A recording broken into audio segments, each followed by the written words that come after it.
Eu vou trazer novidade no caso Benício, aquele menino de 6 anos que morreu, porque ele chegou no hospital particular andando, chegou de boa e morreu porque ele recebeu uma injeção de adrenalina na veia. Deram a injeção errada na veia desse menino. Ele chegou lá com suspeita de laringite. Mas estava bem, você já viu essa imagem, repercutiu no Brasil inteiro. A médica é que prescreveu o medicamento na veia e não uma nebulização. Era para ele fazer um procedimento diferente. O Benício teve 6 paradas cardiorrespiratórias, não resistiu.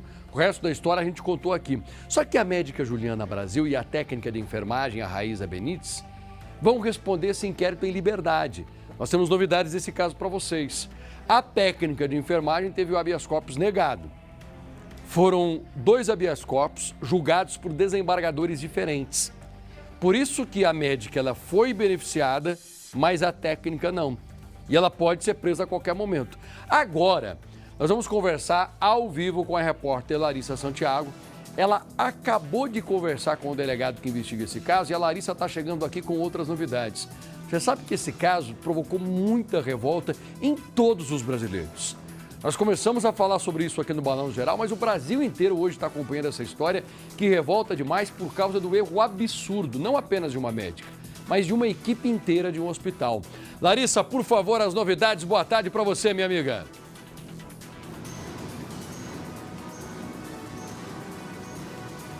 Tudo bem, Passaia? Boa tarde para você que está aí acompanhando o Balanço Geral Tarde desta quinta-feira. Como você falou, foi uma sequência de erros. Eu estou aqui com o delegado responsável pelo caso, Marcelo Martins, que estava adiantando para a gente que foi uma sucessão de equívocos. Como é que andam as investigações? Antes de mais nada, só para a gente deixar a par quem está acompanhando o Balanço Geral Tarde. Essa semana nós estamos colhendo depoimentos de pessoas que estavam na UTI no momento que o Benício foi atendido, né?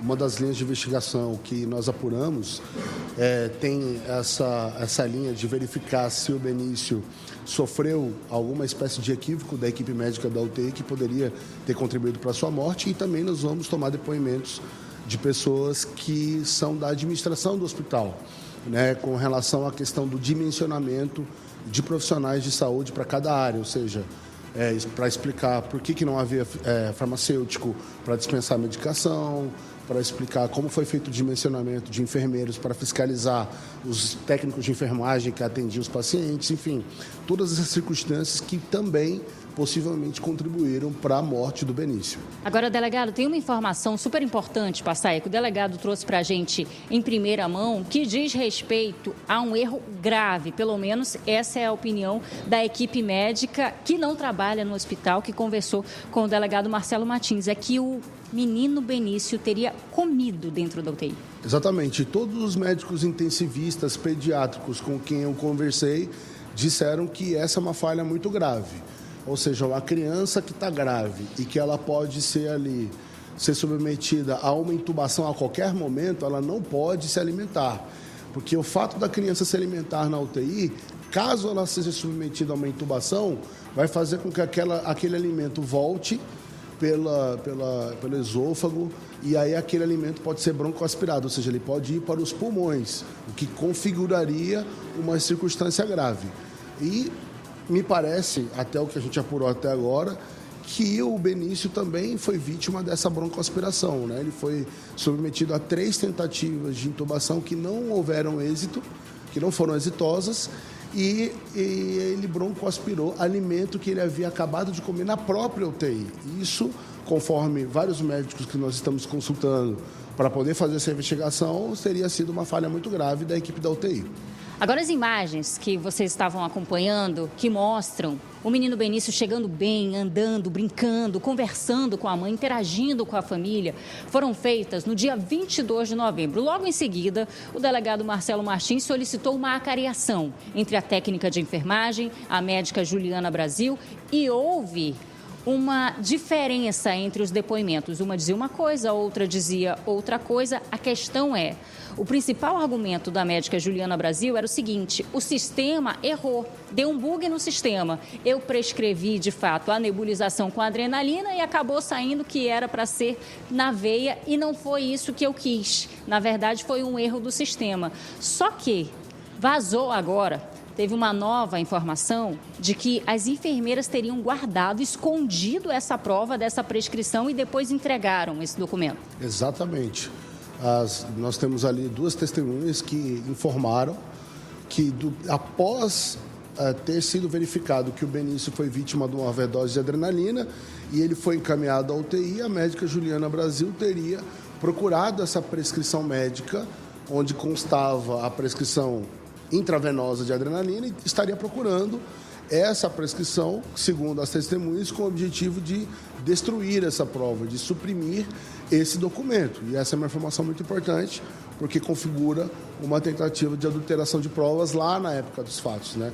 A gente já passou vários dias aqui investigando, né, esse crime, e o que ocorre? Parece que já faz tempo que isso ocorreu, mas na verdade não faz tanto tempo, né?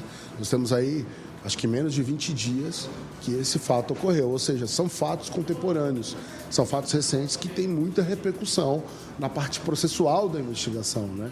Isso configura uma circunstância que poderia dar cabimento legal para várias medidas cautelares contra a médica. Contra a médica e contra a técnica de enfermagem também. A gente estava comentando ainda há pouco sobre o habeas corpus e do ponto de vista da polícia. Inclusive o delegado chegou aqui ainda há pouco porque estava entregando documentos para a justiça. E aí eu pergunto, do ponto de vista da polícia, as duas deveriam ser responsabilizadas de forma igual? Olha, quando a gente faz uma investigação criminal, a gente atribui uma coisa que a gente chama de individualização da conduta. Então, nós temos que investigar exatamente o que cada pessoa fez. Então, no caso da doutora Juliana Brasil, ela teve algumas condutas específicas e a Raíza teve outras condutas diferentes. De todo modo, ambas agiram com grave violação. Inclusive, ambas, elas têm uma atitude que é conjunta, ou seja, nós temos ali um encaixe das condutas omissivas de ambas. Essas condutas de ambas se encaixam para levar à overdose de adrenalina do Benício. Porque se a doutora Juliana não tivesse errado a prescrição, a Raíza não teria errado a administração do medicamento. E na mesma medida, a Raíza, quando ela faz a análise da prescrição médica que está errada e ela não fala nada, ela também erra. Ou seja, existe a união das duas. Portanto, as mesmas medidas cautelares que caberiam a uma, no nosso entendimento, também caberiam a outra. Então, a gente busca, dentro dessa perspectiva da investigação, atribuir a ambas não só uma responsabilização criminal, mas também atribuir responsabilidades processuais, no que se refere a medidas cautelares, também a ambas. Delegado, muito obrigada pelas informações, pelas atualizações. Passaia, a gente vai seguir aqui da capital amazonense acompanhando esse caso e, claro, trazendo novas atualizações, como o delegado já adiantou, novos depoimentos devem ser colhidos nos próximos dias e a gente segue acompanhando. Eu volto com você no estúdio. Larissa, obrigado pelas informações. Nossa repórter, apresentadora também por lá, fera Larissa, grande jornalista, e que trouxe essa informação tão importante que nós não sabíamos ainda. Gente, é uma sucessão de erros que algazarra dentro desse hospital para não falar outra coisa. Como assim? Além do fato da médica ter errado com essa prescrição tão estúpida, ainda permitiram que a criança comesse dentro da UTI. Por conta disso, ela sofreu o que nós vimos aí, essa broncoaspiração.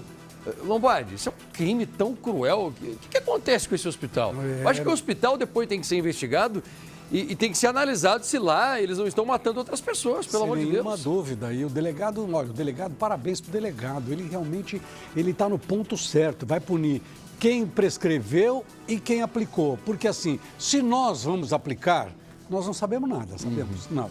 Mas a enfermeira sabe, ela é né? obrigada a saber. Doutora, sabe a impressão que eu tive, errado. Lombardi? E nós vamos ter reportagem também sobre esse caso já aqui no Balanço, mas sabe a impressão que eu tive? Já aconteceu contigo que você observa que tem um colega de trabalho que está fazendo uma coisa errada? Você vai lá e fala para o teu colega de trabalho, né? Mas a pessoa que tem maldade, ela não faz isso. Olha só, o cara está mandando fazer tal coisa, não é desse jeito, mas ele que é chefe, ele está mandando fazer, que se dane, eu vou fazer aqui. Só para ver a pessoa se arrebentar depois. Dá a impressão que é isso, porque os familiares, os pais do Benício disseram o seguinte, que a enfermeira falou, nossa, primeira vez que eu vejo alguém receitar, mas já que a médica disse, você já pensou que crueldade? Que é isso?